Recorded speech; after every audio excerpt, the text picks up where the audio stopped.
Channel 5 Tamil நேயர்களுக்கு வணக்கம். இன்றைய நேர்காணலில் நம்மோடு இணைந்திருக்கும் சிறப்பு விருந்தினர் அரசியல் திறனாய்வாளர் ரவீந்திரன் துரைசாமி அவர்கள். வணக்கம் சார். வணக்கம் விஷால் பொலிவார்.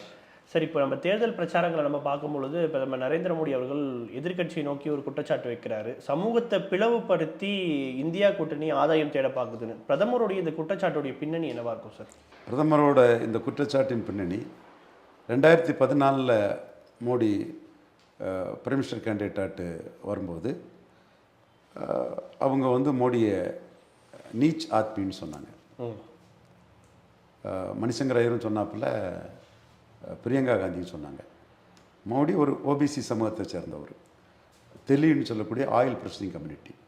செக்கில் எண்ணெய் ஆட்டி தூய்மையான எண்ணெயை கோயில்களுக்கும் அக்ரகாரம் மற்றும் பிற உயர் வகுப்பார்கள் மற்ற இந்த தூய எண்ணெயை செக்கில் ஆட்டக்கூடிய எண்ணெயை வாங்கக்கூடிய மக்களிடம் அதை விற்பனை செய்து வாழக்கூடிய ஒரு ஓபிசி சமூகத்தை சேர்ந்தவர். அவரை வந்து நீச் இன்னும் டிஸ்ட்ரக்டிவ் தொழில் செய்யக்கூடிய ஒரு இன்னும் ஒரு நீச் ஆத்மின்னு பேசுனது ஒரு அராஜகமான ஒரு தவறான ஒரு பிரச்சாரம். அப்பா யார், முன்னோர்கள் யார், கருப்பாக இருந்து காளான் சாப்பிட்டு கலர் ஆகிட்டாங்க. அதெல்லாம் காங்கிரஸ்காரங்க மோடி மேலே வச்ச விமர்சனங்கள். குஜராத் சென்ட்ரிக்கான காங்கிரஸ்காரங்க மோடி மீது வச்ச விமர்சனங்கள். இதை அமித்ஷா என்னென்ன தொழில் என்னென்ன முறையில் விமர்சிப்பாங்கங்கிறதெல்லாம் அந்த காலகட்டத்தில் சொல்லியிருக்காங்க. குஜராத்தை சேர்ந்த பாஜக தலைவர்களோட மோடியை ஒரு 4 ஜாதியோடு ஒப்பிட்டு அநாகரிகமாக பேசுவாங்கங்கிறது தான் குஜராத் பாஜக தலைவர்களோட வருத்தம். அதை தான் நானே இங்கே சொல்லுவேன். தந்தை பெரியார் உயிரோடு இருந்தால் மோடியை ஆதரிச்சிருப்பார். இதை தாண்டி இன்னும் சில விஷயங்களை ரொம்ப பெரியார் சொன்னாலும் கூட நம்ம அதை மீண்டும் பதிவு பண்ணாண்டா வேண்டாம். இந்த மாதிரிப்பட்ட ஒரு இஷ்யூவை எடுத்தாங்க. அப்புறம் 2019 மோடிக்கு எதிராக சட்டைக்கு வெளியே பூணூர் போட்டு ஜனுதாரி இந்துன்னு சொன்னாங்க. ஜனுதாரி இந்துன்னா நான் பூணூல் அணிந்த இந்து, நான் உயர்ந்த இந்து. அப்போ மற்றவங்கள்லாம் இழிவான இந்துவா? இதுவும் பெரியார் இருந்தால் என்ன சொல்வாருங்கிறத நம்ம சொல்லுவோம். நமக்கு நியாயத்தை எந்த இடத்துலையும் டானின் அடிக்கக்கூடியவங்க தானே நம்ம. ஸோ சட்டைக்கு வெளியே பூணூலை போட்டு கவுல் பிராமணர் என்ன குலம் அது இதுன்னு போட்டு இதெல்லாம் பண்ணி மோடிக்கு எதிராக அவங்க அரசியலை பண்ணாங்க. கடைசியாக அந்த எஸ்டி கான்ஸ்டியூஷன் அமெண்ட்மெண்ட் மோடி பண்ணி கொடுத்தாரு. அம்பேத்கரால் தான் நான் இந்த இடத்துல நிற்கிறேன்னு சொல்லக்கூடிய மோடி அட்டவணை பிரிவு மக்களுக்கு கான்ஸ்டியூஷன் அமெண்ட்மெண்ட்டை பண்ணி கொடுத்தாரு. இவங்க அந்த இடத்துக்குள்ளே உயர் ஜாதியினரை தூண்டி விட்டு எங்கள் வாக்குகளை வாங்கிக்கிட்டு எங்களுக்கு எதிராகவே இது கைது நடவடிக்கை விசாரணையின்றி கைது நடவடிக்கைக்கு மோடி எஸ்சிக்கு ஆதரவாக போயிட்டாருன்னு பெரிய பிரச்சாரங்களை பண்ணாங்க. மத்திய பிரதேஷ், ராஜஸ்தான், சத்தீஸ்கரில் பாஜக தோற்கடிக்கவும் செய்து விட்டாங்க. அப்போ உடனே எஸ்டி கான்ஸ்டியூஷன் அமெண்ட்மெண்ட் பண்ணி கொடுத்ததுனால தோத்துட்டோம்னு சொல்லும்போது பாஜக தேர்தல் அறிக்கையிலையோ மோடி பிரச்சாரத்திலேயோ இல்லாத 10% இடபிள்யூஎஸை கொடுத்தாரு. ஏன்னா இந்த எஸ்சி கான்ஸ்டியூஷன் அமெண்ட்மெண்ட்டுக்கு எதிராக அப்பர் காஸ்ட் போனதுனால அதை டக்குன்னு கொடுத்தாரு. ராகுல் காந்தி அதை ஆதரித்தார். அதை ஆதரித்தவங்களுக்கு ஓட்டு போடாமல் பிராமின், ராஜ்புட்டு, ஹயஸ்தா, பூமிகார், ஜெய்ஸ்வால், அலுவாலியா இந்த மாதிரி அப்பர் காஸ்ட் பீப்புள் எல்லாம். இதில் அலுவாலியா, ஜெய்ஸ்வாலாம் சோஷியல் ஸ்டிக்மா உள்ளவங்க, டேடி டேப்பிங் கம்யூனிட்டி தான், பட் அப்பர் காஸ்ட். இவங்கெல்லாம் வந்து மோடிக்கு முழு ஆதரவை நல்கிட்டாங்க. அது ராகுல் காந்திக்கு பெரிய அதிர்ச்சி. அப்போல்லாம் 10% நான் ஸ்டாலினை குறை சொல்லி பிரின்சிபல் பொலிட்டிஷியன் 10% இடம் ஒதுக்கீடு அன்னைக்கு எதுக்காரு இன்னைக்கு எதுக்காருன்னு நான் சொல்லிட்டு தானே இருக்கிறேன். ஆனால் அன்னைக்கு 10% ஆதரித்த ராகுல் காந்தி இன்னைக்கு எதை சொல்லி மோடியை தோற்கடிக்கலான்னு 3வது முறை பார்க்கும்போது ஜாதிவாரி கணக்கெடுப்பு. இது பிஜேபி எதிரில்லை. சில இடங்களில் மாநிலத்துக்குன்னு ஜாதிகள் பேர் மாறுறது, அதில் ஒவ்வொரு மாநிலத்திலும் லிஸ்ட்டு மாறுறதுன்னு சில இடர்பாடுகளை சொல்கிறாங்களே தவிர பீகாரில் ஆதரித்தாங்க.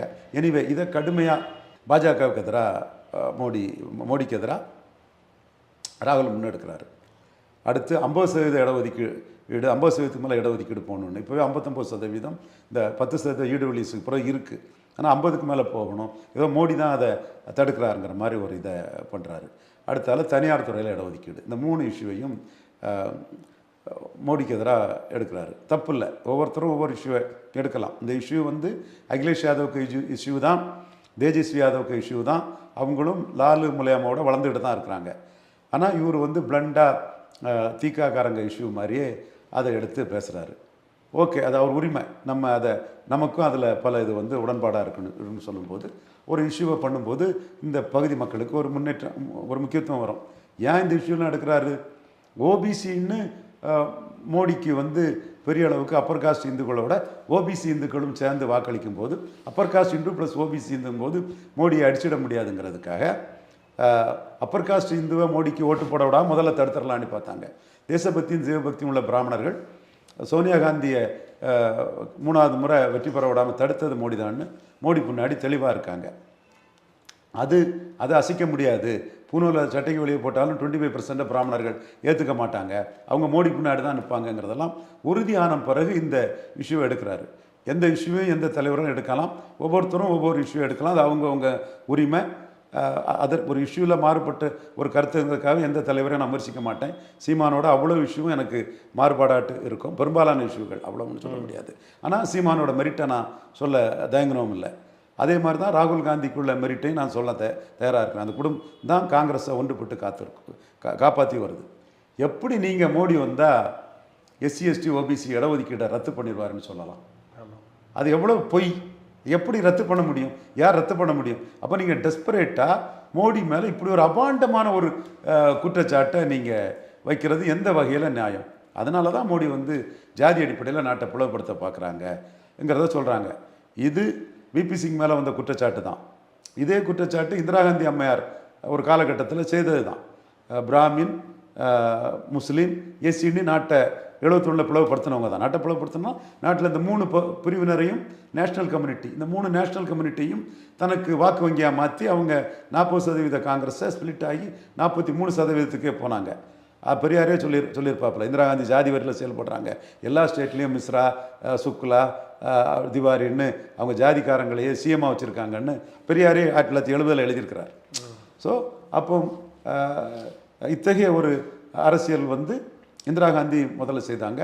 விபி சிங் மேலே அந்த குற்றச்சாட்டு வந்தது. இப்போ ராகுல் காந்தி இதை பேசுகிறதுனால மோடி இதை சொல்கிறாரு. காரணம், இந்துக்களை பிளவுபடுத்துறதுக்கு அப்பர் காஸ்ட் இந்துக்களை முதல்ல வெட்டி மோடிட்டு வந்து வெட்டலான்னு பார்த்தாங்க.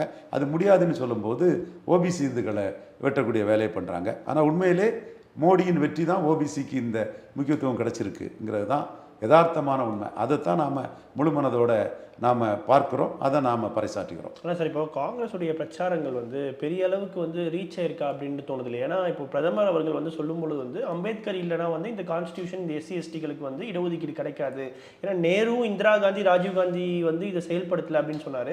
அப்போ அந்த அளவுக்கு வந்து அவங்களை ப்ரூஃப் பண்ண வேண்டிய கட்டாயம் இருக்குது அந்த தேர்தல் பரப்புரைகளை பார்க்க. கண்டிப்பாக சான்ஸ் எடுக்க முடியாதுல்ல, இதனால தாக்கமே இல்லைன்னு விட்டுட்டு போயிட முடியாது இல்லையா? ஒவ்வொரு இஷ்யூவையும் அட்ரஸ் பண்ணாமல் இருக்க முடியாது இல்லையா? இப்போ நான் வெளியே இருந்து நான் பார்க்குறேன், நான் வந்து மோடி லாயலிஸ்ட்டாக நான் இதை பார்க்குறோம், வந்து இது ஒன்றும் ஓபிசி கிட்ட ஒன்றும் எடுபடாது, இது வந்து பரவலாக வாழக்கூடிய கோரி குருமி இதெல்லாம் மோடி தான் முக்கியத்துவம் கொடுத்துருக்காரு. கேசவ பிரசாத் மௌரியாவுக்கு டெப்டி சீஃப் மினிஸ்டராக யோகி ஆதித்யநாத்துக்கு ஈக்குவலாக மோடி முக்கியத்துவத்தை கொடுத்துருக்கிறாரு. சுதந்திரதேவ் சிங் மாநில தலைவராக இருந்தார், பலமான மந்திரியாக இருக்கிறார் குருமி. இப்படி நம்ம மோடி என்ன ரெப்ரசன்டேஷன் கொடுத்துருக்கிறாரு, என்ன இதெல்லாம் வச்சு நம்ம பார்க்கும்போது இந்த சமூகங்களுக்கு மோடி தான் ரெப்ரசன்ட் பண்ணியிருக்கிறாரு. இந்த conscious is coupled with caste கான்ஷியஸுங்கிற அடிப்படையில் எல் முருகன் அருந்ததிய சமூகத்தை சேர்ந்தவர், அவரை வந்து அந்த மாலா நினைக்கிறேன், மலார் மடிகா, அதில் அந்த அருந்ததியர் கூட தொடர்புடைய கம்யூனிட்டி கர்நாடகாவிலும் இருக்கிறாங்க, ஆந்திராவிலும் இருக்கிறாங்க, மடிகா கம்யூனிட்டின்னு நினைக்கிறேன். அந்த மடிகா கம்யூனிட்டிஸுக்காக முருகன் ஒரு ரெப்ரசன்டேட்டிவாக ஆந்திரா கர்நாடகாவிலெல்லாம் முன்னிறுத்துறாங்கன்னா, இந்த மாதிரி ரெப்ரசன்டேஷன் இல்லாத பல கம்யூனிட்டிஸுக்கு வந்து ஓபிசி எஸ்சியில் மோடி தான் எம்பவர் பண்ணியிருக்கிறாரு. Baby Rani Maurya Chamar community, Mayawati community empower பண்ணியிருக்கிறாரு. இது மோகன் யாதவ் மத்திய பிரதேசில் சீஃப் மினிஸ்டராக கொடுத்துருக்கிறாரு. இதெல்லாம் இருந்த பிறகும் கூட அப்பர் காஸ்ட் தன் பக்கம் வரல, மோடி பக்கமே நின்றுட்டாங்க சூழ்நிலையில் மோடி இந்த ஓபிசி எஸ்சி எஸ்டி இஷ்யூவை எடுக்கிறார். ராகுல் ஓபிசி எஸ்டி இஷ்யூவை எடுக்கிறாரு. அந்த இஷ்யூ எடுக்கிறது எனக்கு மகிழ்ச்சி தான். அது நான் எந்த இஷ்யூக்காக பாசிட்டிவ் சோஷியல் ஜஸ்டிஸுக்கு போராடிட்டு இருக்கணும், அந்த இஷ்யூவை ஒரு தேசிய தலைவர் எடுக்கிறாருன்னா ஐ எம் ஹாப்பி. நான் இஷ்யூவில் வந்து காம்ப்ரமைஸ் பண்ணக்கூடியவனே இல்லை. அது சீமான் இஷ்யூனாலும் சரி, எந்த இதுனாலும் சரி, என் இஷ்யூக்குள்ளே நான் கரெக்டாக நின்று போகக்கூடிய ஒரு தனித்தன்மையோடு நான் போகக்கூடிய ஒரு சோஷியல் ஒர்க்கர். அந்த இடத்துக்குள்ளே அவர் எடுக்கிறது தப்பு இல்லை. ஆனால் மோடி அதை அபாலிஷ் பண்ணிடுவாருன்னு அபாண்டமாக மோடி மேலே குற்றம் சாட்டுறது தான் தவறு. அதுக்கு தான் மோடி இந்த பதிலை சொல்கிறார். சார் தாண்டி சார் இப்போ காங்கிரஸ் கட்சியை பொறுத்த வரைக்கும் கடந்த காலத்தில் ஒரு விமர்சனம் என்ன வருதுன்னா சாஃப்ட்வேர் இந்துத்துவ நோக்கி அவங்க போகிறாங்க. காங்கிரஸில் ராகுல் காந்தி பார்த்தீங்கன்னா நிறைய கோவில்களுக்கு போகிறதோ இந்த மாதிரியான விஷயங்கள் எடுத்தாங்க. ஏன் இந்த முறை வந்து காங்கிரஸ் தரப்புலேருந்து அந்த சாஃப்ட்வேர் இந்துத்துவம் எதுவும் பேசாததுக்கான காரணம் என்ன சார்? சாஃப்ட்வேர் இந்துத்துவா ஆம் ஆத்மி பேசுகிறாங்களே, அவங்க டிரான்ஸ்ஃபர் ஆயிடுச்சு இல்லை அவர் எல்லா தடவையும் கன்சிஸ்டண்ட்டாக பேசுகிறாங்க. குறிச்சிக்கிடுங்க, ஆம் ஆத்மி எதிர்க்கட்சி வரிசைக்குள்ள அரவிந்த் கெஜ்ரிவால் ராகுல் காந்தியை இன்னும் பல இடங்களில் வீக்கன் பண்ணுவார். டெல்லி பஞ்சாபில் மட்டும் இல்லை, ஏன்னா கன்சிஸ்டண்ட்டாக இருக்கிறாரு. ராகுல் காந்திட்டு அந்த கன்சிஸ்டன்சி இல்லை. மோடி இருக்கிறாரேங்கிற, ஐயோ நம்ம குடும்பத்துக்குள்ள இடத்துல மோடி இருக்கிறாரேங்கிற ஒரு எண்ணம் தான் இருக்குது. இங்கேயும் தமிழ்நாட்டில் பல அரசியல் விமர்சகர்களுக்கு ஐயோ நம்ம ஜாதி இருக்க வேண்டிய இடத்துல மோடி இருந்து நெஹ்ருவையும் தாண்டி போகிறாரேங்கிற வைத்தறிச்சல் இங்கே இருக்குது. வெளிப்படையாக தானே சொல்கிறேன். அவங்கவுங்க மனச்சாட்சி தெரியும். பெரியார் மண்ணில் போலி பெரியாரிஸ்ட்டுகள் இதெல்லாம் கண்டுபிடிக்க முடியாது. டல் ஹெட்டட் பெரியாரிஸ்ட் அவங்கெல்லாம் விட்டுருங்க அவங்கள. ஸோ இந்த இடத்துக்குள்ளே ராகுல் காந்தி தாண்டி கமல்நாத் வந்து மத்திய பிரதேசில் சாஃப்ட் இந்துத்துவாவில் இருந்தார். என்னென்ன கொள்கையெல்லாம் சொன்னாங்கன்னு உங்களுக்கு தெரியும். ஆனால் தோற்று போனதுனால ராகுல் காந்தி முன்னாடி கவுல் பிராமணர்னு சொன்னவர் இப்போ அதை சொல்கிறதில்ல. ஆனால் சார் இப்போது இந்தியா கூட்டணியில் வந்து தகுதியான பிரதமர்கள் இல்லை அப்படின்னு சொல்லி அமித்ஷா அவர்கள் சொல்கிறாங்க. பொதுவாக இந்த பிரதமர் வேட்பாளர்களை முன்னிறுத்துறதுன்றதே வந்து தேர்தலில் ரொம்ப முக்கியமாக இருக்கா சார்? இப்போ 80ல் ஜனதா கவர்மெண்ட்டு கிச்சடி கவர்மெண்ட்டாக மொரார்ஜி 5 வருஷம் ஆண்டு நல்லா மீண்டும் வர வேண்டிய இடத்துல ஜெகஜோன் ராம் சரண் சிங்னு எல்லாம் கூத்தடித்து அது விழுந்த ஒரு சூழ்நிலையில் இந்திரா காந்தி அம்மையார் நிலையான ஆட்சின்னு 80ல் அதை சொல்லி ஒரு குறிப்பை ஏற்றிக்கிட்டாங்க. அப்புறம் நிலையான ஆட்சிங்கிறது காங்கிரஸுக்கு பயன்பட்டது. 14, 19 பிரைம் மினிஸ்டர் கேண்டிடேட்டை காங்கிரஸ் வந்து ப்ரொஜெக்ட் பண்ணலை. 14ல் அவங்க ப்ரொஜெக்ட் பண்ணியிருக்கணும். மன்மோகன் சிங் ஏறிடுவார், 2வது முறையும் அவர் சொல்லக்கூடாதுன்னு பண்ணலை.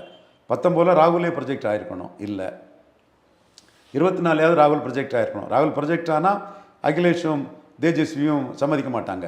அகிலேஷ் தேஜஸ்விக்கு பின்னாடி இவங்க டம்மியா ராகுல் இருக்கிறதான் மகிழ்ச்சி. அப்பா இது தந்தை பெரியார் கொள்கைக்கு வெற்றிப்பா. தமிழ்நாட்டு திராவிட கழக கால்களே, போலி பெரியாரிஸ்டுகளை பற்றி எனக்கு கவலை இல்லை. உண்மையான பெரியாரிஸ்ட் தான் கேட்டுக்குங்க. அகிலேஷ் யாதவ் பின்னாடியும் தேஜஸ்வி யாதவ் பின்னாடியும் இந்திரா காந்திக்கு பேரன் பரிதாபமாக நிற்கிறாரு ராகுல் காந்தி. காரணம் மோடிங்கிற ஓபிசி இந்தியாவில் பிரைம் மினிஸ்டராக வந்து அவங்க பூட்டா நெஹ்ருக்கு சாதனையை முறியடிக்க போகிறதுப்பா. புரிஞ்சுடுங்கப்பா பெரியாரிஸ்டுகளா, போலி பெரியாரிஸ்டலாக இருக்காதீங்கப்பா. சார் தாண்டி காங்கிரஸ் கட்சி வந்து சார் இந்த தேர்தலை பொறுத்த வரைக்கும் யாரை வந்து ஒரு பேக்கிங்காக நம்பி இவங்க வந்திருக்காங்க சார்? 2019 குறிப்பாக, சரி 2024 காங்கிரஸ் கட்சியா? ஆமாம்.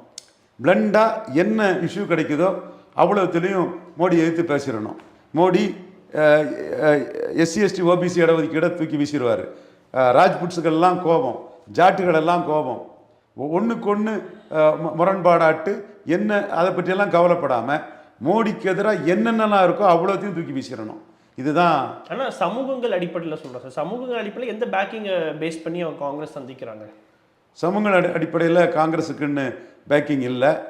அங்கே காங்கிரஸ் கூட சேர்றதுனால யாதவ் பேக்கிங் வந்து அகிலேஷ் யாதவுக்கும் தேஜஸ்விக்கும் இருக்கும்.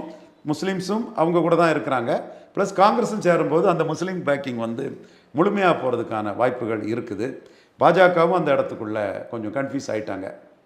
பஸ்மந்தா முஸ்லீமுக்காக பேசுனாங்க, ட்ரிபிள் டலாக் பற்றி பேசுனாங்க, கட்சி யாத்திரைக்கு முஸ்லீம் பெண்கள் தாய்மார்களை அந்த மற்றவங்கள்லாம் 5 லட்சம் 6 லட்சம் ஆகிறதெல்லாம் அவங்களோட வாழ்நாள் கடமையை நிறைவேற்றதுக்கு ஒரு பாஜக அரசுகள் வந்து அந்த சகோதரிகளுக்கு பெருசாக கடமை அரசு அதை செய்தாங்க. தென் அவங்க அவங்களோட பல இஷ்யூஸை அவங்க எடுத்து பேசி வந்தவங்க. இந்த ஓட்டு அகிலேஷ் ப்ளஸ் காங்கிரஸில் கன்சால்டேட் ஆகுன்னு சொல்லும்போது அவங்களும் இந்து கன்சால்டேஷன் சம்மந்தமாக பேச ஆரம்பிச்சிட்டாங்க. ஸோ அவங்கக்கிட்டேயே முஸ்லீம் டாமினேஷனுக்கு இந்த அணியில் இருக்குது. அதுக்கு எதிராக யாதவர்கள் பார்லிமெண்ட்னா நம்ம மோடிக்கு போடுவோம், அசம்பிளியில் அகிலேஷையும் தேஜஸ்வியும் பார்த்துக்கலாங்கிற முடிவுக்கு வர போகிறாங்களா, அல்லது முஸ்லீம் முழுமையாக கன்சால்டேட் ஆகாமல் கொஞ்சம் பஸ்மந்தா முஸ்லீம் பெண்கள்லாம் நமக்கு ஆதரிப்பாங்களாங்கிறதுல பிஜேபிக்குள்ளே எலக்ட்ரல் பொலிட்டிக்ஸ் தானே, அதுக்குள்ளே ஒரு கன்ஃபியூஷன் இருந்ததை தான் நான் பார்க்குறேன். நம்ம அதை வெளிப்படையாக தான் நம்ம அதை ஏற்றுக்கிட்டு தான் நம்ம பேசுகிறோம். இப்போ வந்து அவங்க தெளிவாக வளர்ச்சிங்கிறதுலையும் பலதரப்பட்ட இஷ்யூகளையும் எடுத்து மோடி கான்ஃபிடண்ட்டாக போகிறாரு. ஏற்கனவே நடந்த இதிலே தனக்கு கம்ஃபர்டபுள் லீடு கிடச்சிட்டுன்னு அவர் நினைக்கிறார். அதே மாதிரி மல்லிகார்ஜுன கார்கே கிட்ட ஒரு கேள்வி கேட்கும்போது ஏன் காங்கிரஸ் வந்து ரொம்பவே குறைவான தொகுதிகள், அதாவது இத்தனை வரலாற்றில் பார்த்தீங்கன்னா 228 தொகுதி, சரி 328 தொகுதிகளில் தான் வந்து காங்கிரஸ் வந்து போட்டிடுறாங்க. அதுக்கு அவங்க சொல்லக்கூடிய விஷயம் என்னன்னா, எதிர்க்கட்சிகளை ஒன்றிணைக்கவும் பாஜகவை தோக்கடிக்கவும் தான் சொல்கிறாங்க. இந்த வாதம் சரியானதா சார் காங்கிரஸ் தரப்புலேருந்து? சோனியா காந்திக்கு ஸ்ட்ராட்டஜி அதுதான். மேக்சிமம் விட்டு கொடுத்து 1-to-1 கொண்டு வரணுங்கிறது தான் ஒரு ஸ்ட்ராட்டஜி தான். ஒரு நல்ல ஸ்ட்ராட்டஜி தான். இப்போ முக ஸ்டாலினுக்கு எதிராட்டே நானே 1-to-1 தான் ஸ்டாலினை தோக்கடிக்க முடியும், எடப்பாடியை முன்னிறுத்தி ஸ்டாலினை தோக்கடிக்க முடியாது, எடப்பாடி இல்லாமலும் தோக்கடிக்க முடியாதுங்கிற கருத்தை நான் சொல்லும்போது வந்து ஒரு தொடர்ந்து ஆட்சியில் இருக்கக்கூடிய ஒரு கவர்மெண்ட்டை 1-to-1 கொண்டு வந்து தோக்கடிக்க முயற்சி பண்ணுறது தவறில்லை. ஆனால் என்ன பிரச்சனைன்னா 1-to-1 கொண்டு வரும்போது பெருஞ்சர் அண்ணா பெருந்தகையும் முதலமைச்சர் ராஜாஜியும் கொண்டு வந்த 1-to-1 தமிழ்நாட்டில் 46% ஓட்டில் இருந்த காமராஜுக்கு எதிராக அவங்களும் ஒரு 50% ஓட்டுக்கிட்ட வந்துட்டாங்க. 1-to-1 தாங்க முக்கியம். எம்ஜிஆர் துப்பாக்கிச்சூடுனால வெற்றி பெற்றுன்னு எம்ஜிஆர் திரும்ப பிற்காலத்தில் சீஃப் மினிஸ்டர் ஆனதும் எல்லாருமே சீஃப் மினிஸ்டர் ஜாலரா அடிக்கிறது வரலாற்றை மாற்றி பேசுவாங்க. மக்கள் தலைவர் எம்ஜிஆருக்கு பங்களிப்பு இருந்தது, நான் மறுக்க வரல. அது நம்ம அது அவர் மேலே முன்னால் வள்ளல் பெரிய புத்திசாலித்தனமான அரசியல்வாதியாக நின்னார், சமூக நீதிக்கான அரசியல்வாதியாட்டு நின்னார்.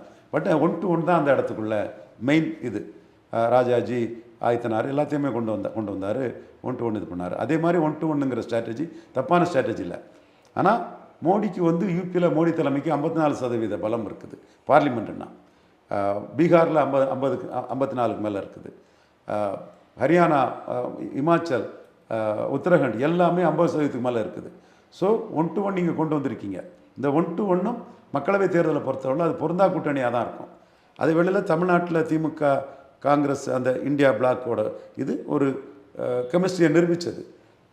பீகார் இது மகாராஷ்டிராவில் கெமிஸ்ட்ரி நிரூபிக்கப்படலை. மகாராஷ்டிராவில் அரித்மெட்டிக் இருக்குது, ஆனால் கெமிஸ்ட்ரி நிரூபிக்கப்படலை. மற்ற ஸ்டேட்டுகளில் அரித்மெட்டிக்கும் இல்லை. அதனால் 1-to-1 தாண்டி உங்களுக்கு கொண்டு வர 1-to-1 தாண்டி மோடி பிரதமருங்கிறதுக்கு ராஜஸ்தான், இமாச்சல், சத்தீஸ்கர், ஜார்க்கண்ட் போன்ற இடங்களில் பலம் நிரூபிக்கப்பட்டிருக்குது. 50%க்கு மேலே இருக்குது. அந்த இதில் தான் நான் மீண்டும் 2019 வெற்றியை மோடி பெறுவார்.